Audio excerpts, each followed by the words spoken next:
అమరావతిలో international airport కడతా ఉంటున్నారు. వెరీ గుడ్, చాలా అవసరం కూడా. ఇది గనక అంతర్జాతీయ స్థాయికి ఎదగాలనుకుంటే. కానీ ఇప్పుడు ఒక లాజికల్ సమస్య క్రాస్ చెక్ చేసుకోండి. ఇందులో నేను ఉండాలని కోరుకున్న, అమరావతి అద్భుతంగా సాగాలని కోరుకున్నా, ఎదగాలని కోరుకుంటున్నాను. కానీ ఒక లాజికల్ ప్రాబ్లం ఏంటంటే, మొన్ననే అహ్మదాబాద్ ఎయిర్పోర్ట్ ఇన్సిడెంట్ జరిగిన తర్వాత డీజీసీఐ ఒక రిపోర్ట్ పెట్టింది. ఎయిర్పోర్టు పక్కల ఎక్కడా కూడా ఒక అంతస్తు భవనాలు కూడా ఉండడానికి వీలేదు, కొద్దిగా దూరంలో ఒక అంతస్తు, ఆ పైన పర్మిషన్ లేకుండా చేయకూడదు అన్నది. ఇప్పుడు అమరావతి దగ్గర ఇంటర్నేషనల్ ఎయిర్పోర్ట్ కడితే మనం అమరావతిలో ఏమంటున్నాం, బహుళ అంతస్తుల భవనాలు 30 అంతస్తులు, 40 అంతస్తులు, 50 అంతస్తులు కడదాం అనుకుంటున్నాం అమరావతిలో. ఆ పక్కనే ఇది కడదాం అనుకుంటున్నాం ఇంటర్నేషనల్ ఎయిర్పోర్ట్.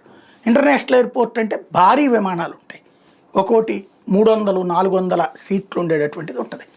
వాటికి ఓపెన్ స్పేషియస్ ఉండాలి. సాధారణంగా మనకి ఇప్పటిదాకా కనిపించినవన్నీ కూడా శంషాబాద్ ఊరి చివర ఉంటుంది, ఆ చుట్టుపక్కల ఎక్కడ అంత పెద్ద పెద్ద బిల్డింగ్లు కనిపించవు.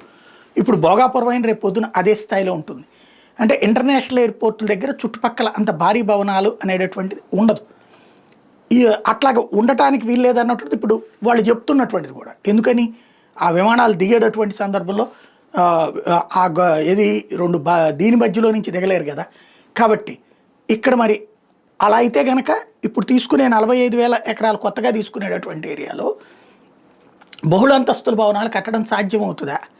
ఇటు పక్కన ఓకే, ఇప్పుడు ఆల్రెడీ కడుతున్న అమరావతిలో ఓకే, కొత్తగా చోట అట్లాంటిది బహుళ అంతస్తుల భవనాలు సాధ్యం కాదు కదా. అది ప్రిపేర్డ్ ఉన్నారా, ఆ ఏరియాలో అట్లా కట్టడానికి వీల్లేదు అన్నటువంటి రూట్లో అది ఒకసారి క్రాస్ చెక్ చేసుకోవడం బెటర్.